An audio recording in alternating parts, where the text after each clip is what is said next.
Finally, we've reached the last section of our class, which is section 7.4 on the definite integral and the fundamental theorem of calculus. So this is where we apply what we've talked about already, in that a definite integral can be used to find the area under the curve, but we're actually going to use integrals now and rules for integration to find those answers, the areas. Here's an example of an indefinite integral that we saw in section 7.1. So to integrate this, we could use the power rule. So it ends up being 3 times x cubed over 3 plus c, which simplifies to x cubed plus c. Now to evaluate definite integrals, we're going to use something called the fundamental theorem of calculus. So one thing about definite integrals, that's when we have endpoints on the integrals here, we don't need the plus c anymore. Instead, once we take the integral, and this capital F actually stands for the integral, we're going to plug in the top number and then plug in the bottom number and take the difference. So that's what we're going to do to finish evaluating definite integrals. So let's say we look at that same problem here of integrating 3x squared, but now we're looking at it as a definite integral. The way I write it is I first integrate it just like we had done. So that's going to be 3 times x cubed over 3. Instead of writing plus c though, I actually draw this straight line and then I put my numbers on there again. Why do I do this? Well, this is a standard notation used for definite integrals, and it can help us realize that we're not using the integral symbol anymore because we've already taken the integral, so that part is done. But instead of the plus c, we're kind of drawing the straight line to say, okay, the last step now, instead of that plus c, is to actually plug in the numbers and then subtract. So let me go ahead and simplify here since those 3's cancel. So it's going to be x cubed, and we're going to evaluate x cubed from 2 to 5. So it's kind of like if we think about the notation here, we found that capital F of x is equal to x cubed. So we're trying to evaluate f of 5 minus f of 2. So what that looks like is plugging in 5. So we've got 5 cubed minus 2 cubed, which gives us 125 minus 8, which is 117, which is our final answer. And what we found, let me zoom in here a little bit. Here's actually the graph of 3x squared, which was the original function we had here. So let me label that. This is y is equal to 3x squared. So by evaluating the integral from 2 to 5, we actually found the area shaded in red, and that is 117 square units.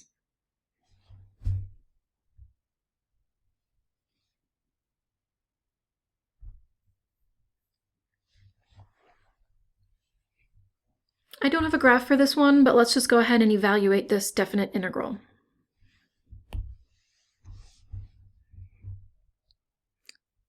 So when we integrate, we're going to get negative x cubed over 3, using the power rule, minus 3 times integral of x, ends up being x squared over 2, plus 5x. And now again, because we're dealing with a definite integral, instead of the plus c, I'm going to draw the straight line and say we're evaluating this from negative 2 to 3. But before I do that, I'll simplify a little bit if I can. There's not really much we can do here, but I'll just rewrite it as negative 1/3 x cubed minus 3 over 2 x squared plus 5x. And we're evaluating that from x equals negative 2 to x equals 3. So in this first parentheses, I'm going to plug in the top number, 3.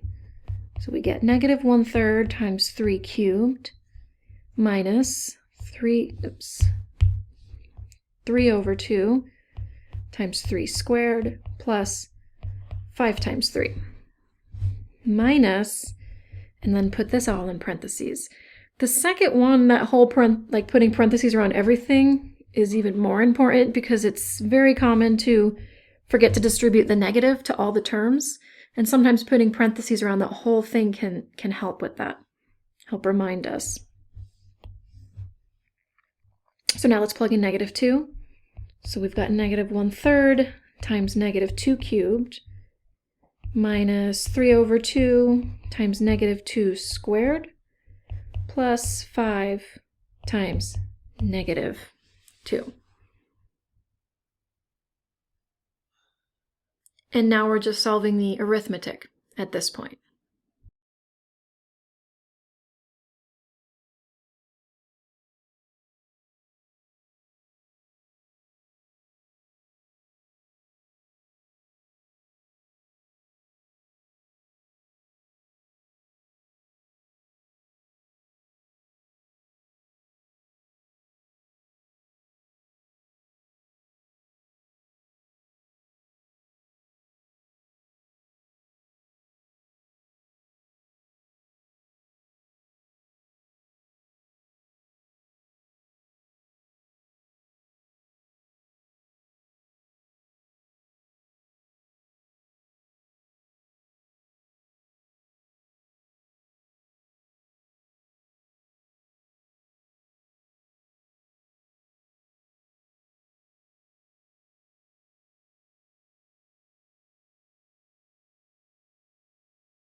And one thing to just say about these types of problems is there is a lot of arithmetic involved with them, so just take your time, be careful with signs, use parentheses to try and help keep track of exponents and signs and things like that.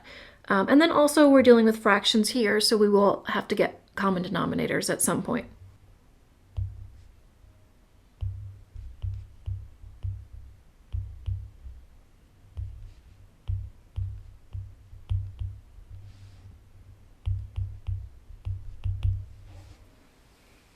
So when I get to this point, I could get common denominators within the parentheses. Maybe I distribute the negative and then get a common denominator at the very end. It's sort of up to you at this point in terms of how you want to solve it.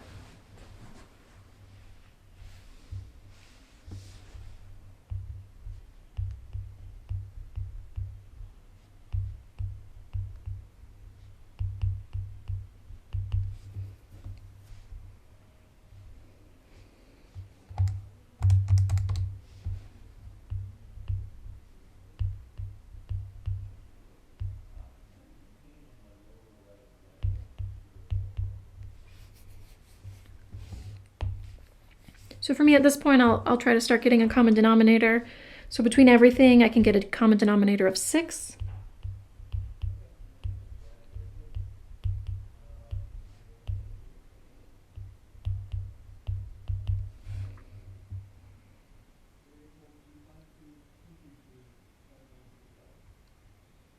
And at this point, I've sort of run out of a little space, so I'll just write the final answer.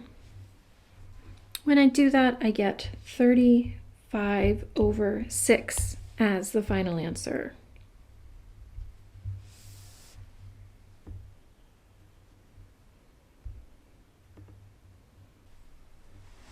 All right, let's try the same thing for this next example. So we are dealing with a definite integral, so we'll have to plug in numbers at the end, but before that, it's really just use integration rules to integrate as the first step.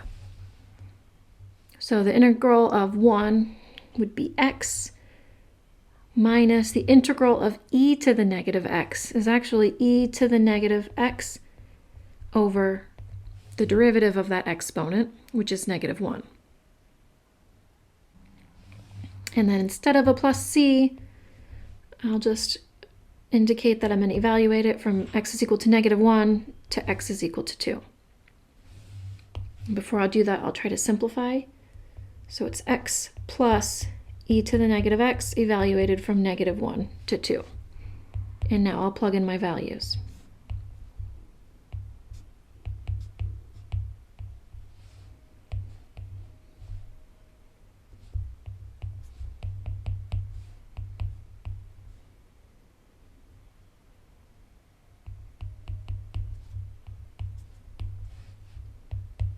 And then just evaluate.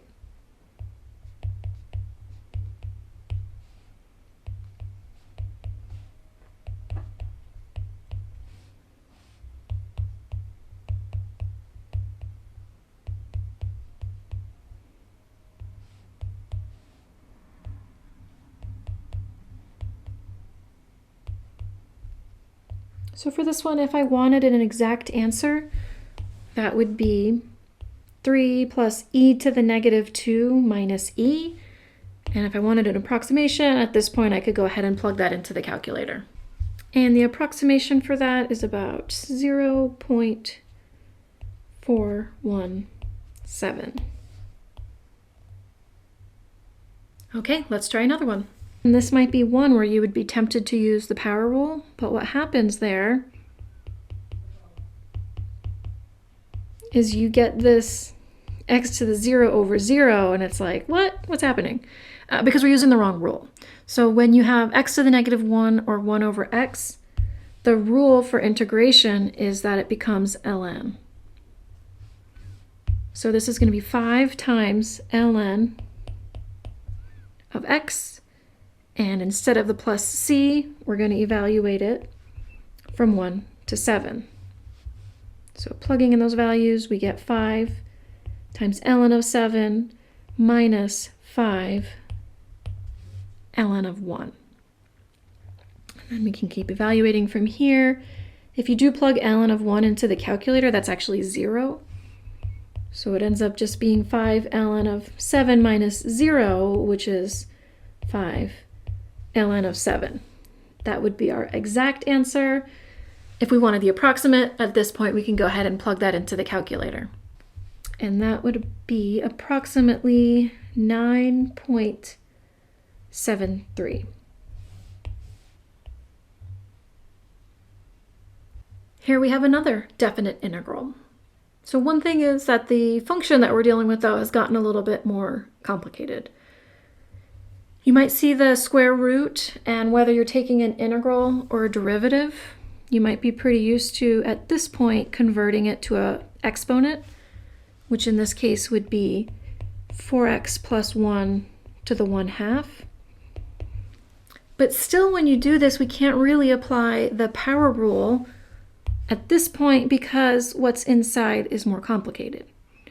So when you're taking integrals, whether they're indefinite or definite integrals, you want to remember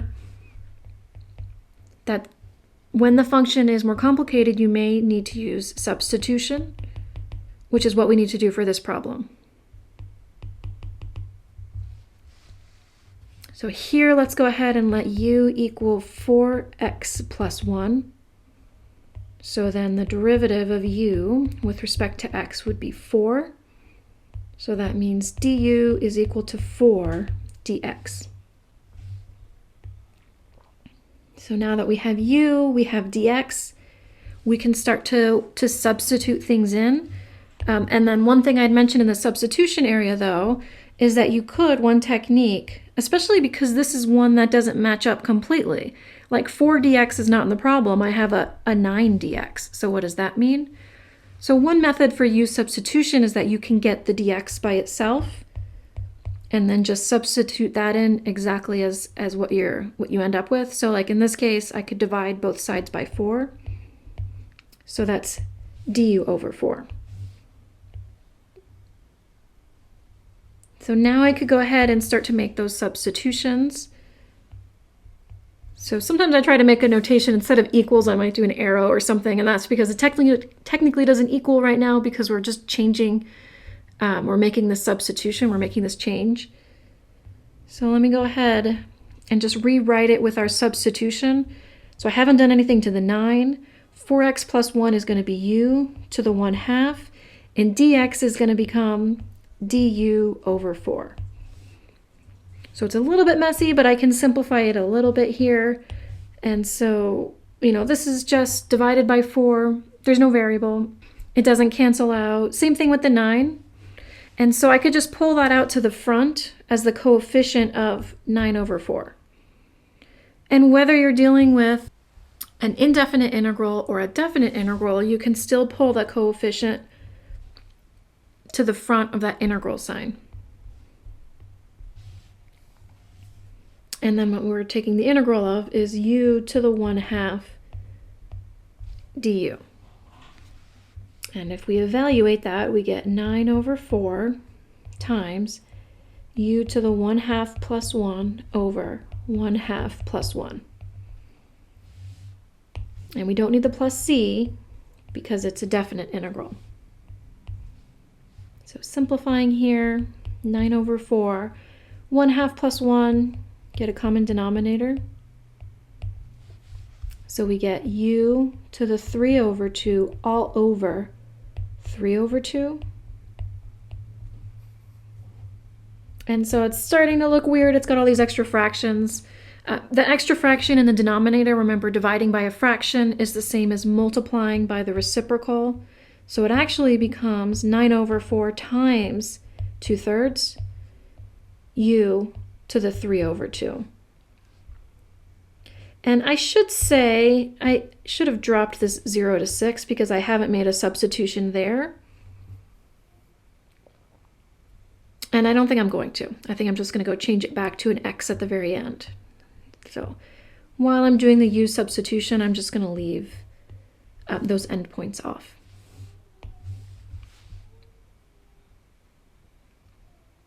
And so simplifying here, you could see some cancellations maybe taking place. And we end up with, looks like 3 over 2 u to the 3 over 2. But now let's go ahead and substitute back in terms of x. So that's going to be 3 over 2 times 4x plus 1 to the 3 over 2. And now since I'm back in terms of x again, I'm going to write it from 0 to 6. Let me highlight this part. It's not the final answer yet, but we're almost there. We've done the integrating part, and now we just have to plug in 6 and 0 and take the difference.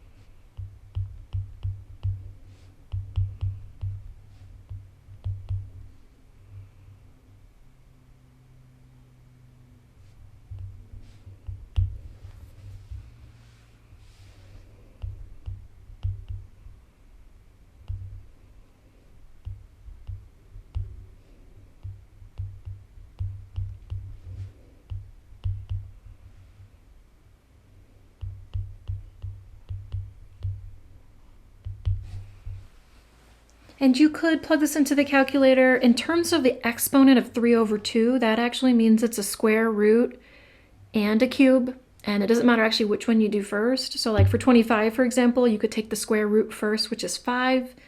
And then you could cube that, which gets you to 125.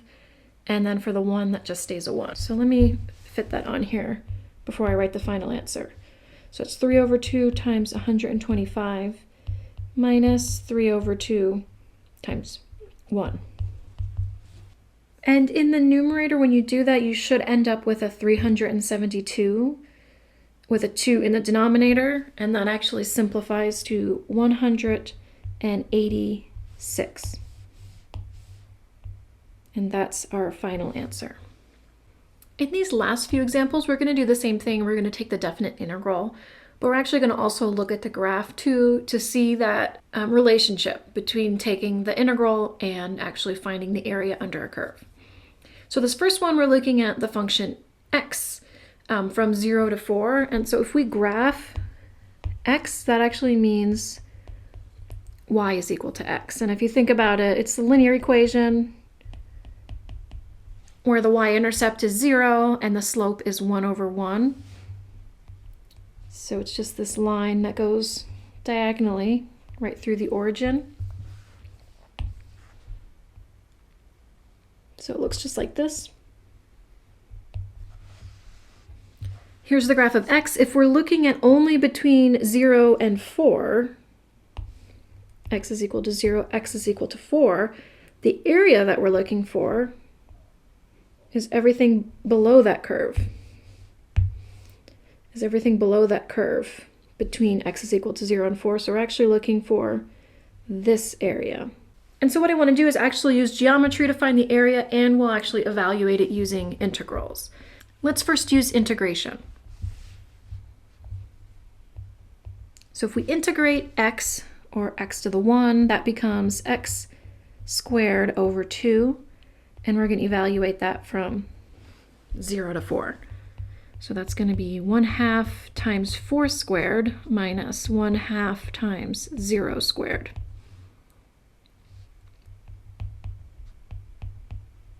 Which is 1/2 times 16 minus 0, which is 8. So that should be the area that's shaded in purple. And let's check this one by using geometry as well. So the area of a triangle is 1/2 base times height. So the base in this case is 4, and the height is also 4.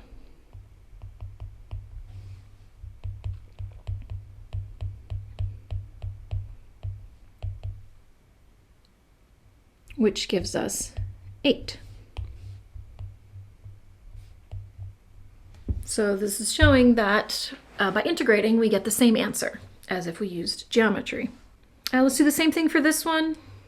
Same idea. The only thing is that now we're dealing with the equation y is equal to negative x. So this has a negative slope. So the slope here is -1, which can be written as -1 over 1. The y-intercept is still 0. So if I go to graph it, I could start at 0, 0.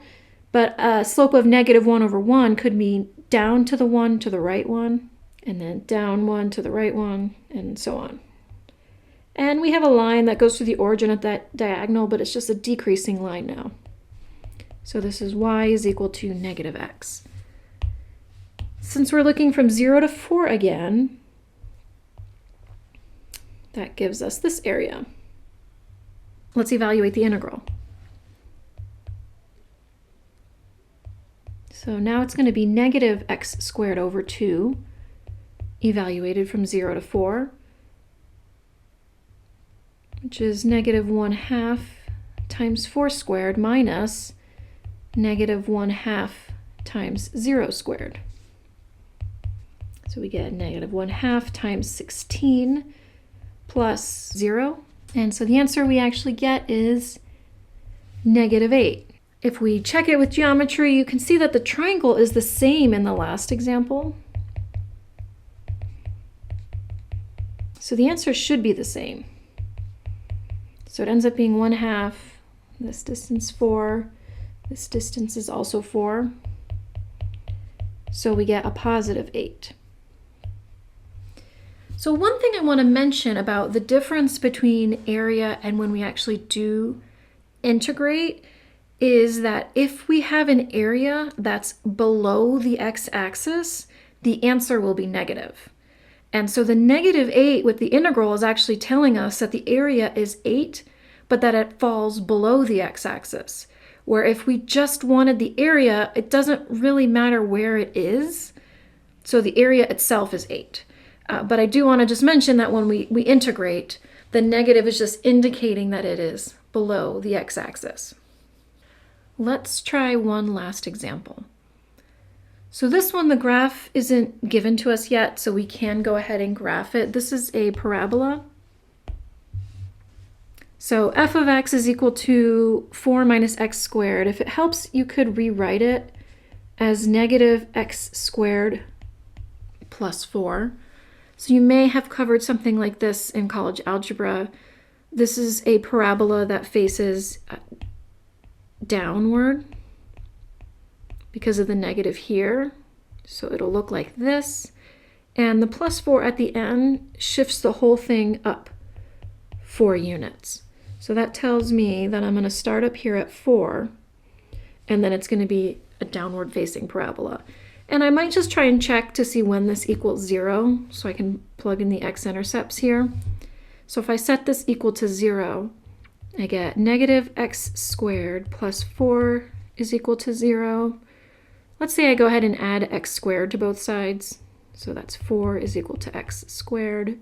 If we take the square root, we get x is equal to plus minus 2.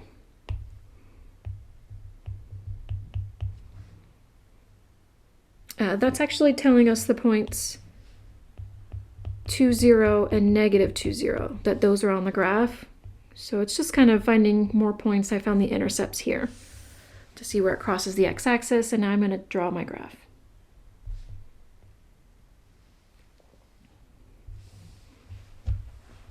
And what we want to do here is we want to find the area between the x-axis and this function between 0 and 3. Because we're trying to find the area, what we want to be careful of is that part of our answer is going to be negative here, and part of our answer is going to be positive. And so if I try and illustrate that, from x is equal to 0 to x is equal to 3, the area portions look something like this. Maybe I'll use different colors to show the different regions. So we've got this area up here, and we've got this area down here. So we could call this area 1 and area 2. Since we're trying to find the area specifically, the problem is that if we just evaluated it from 0 to 3, we wouldn't quite get the area because part of it would be positive and part of it would be negative. And so this specifically applies to problems where you're asked to find the area. If you are just given a problem that says evaluate 0 to 3 of 4 minus x squared, you just evaluate it. You take the integral and then you plug in those values. But specifically, since this problem is asking for an area, we need to consider when it's positive and when it's negative.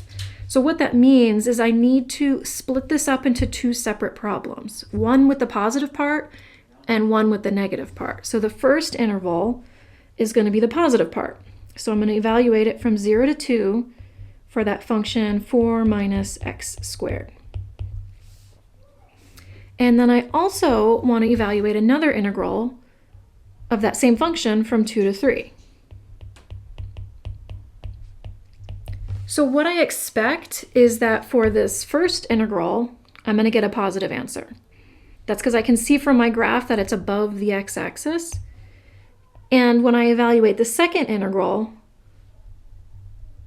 I'm going to get a negative answer because that's below the x-axis. So let's go ahead and evaluate each one. So the integral is going to be the same no matter which one. It's just the numbers that I plug in that's going to change.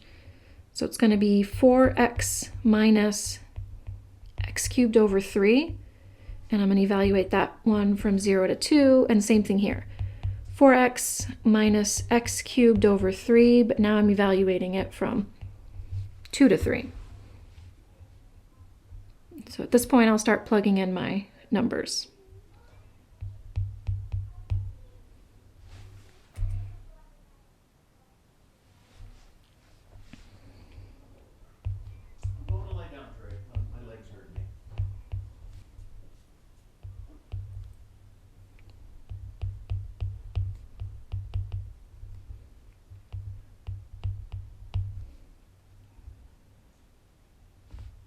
So let me just first evaluate the first one.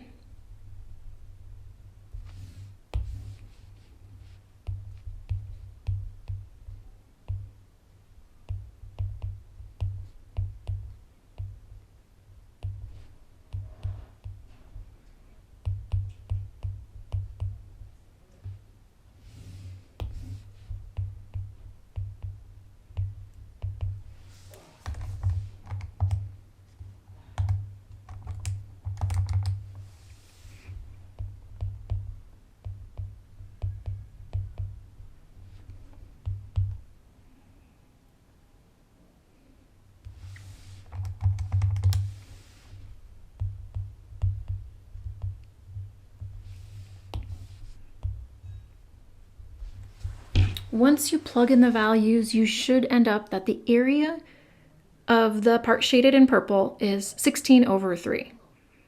Now let's go ahead and evaluate the other one.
Once you evaluate the second integral, you should end up with negative 7/3.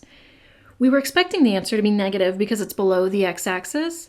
So what this tells us is the integral is telling us that the area is 7/3, the negative saying that it falls below the x-axis.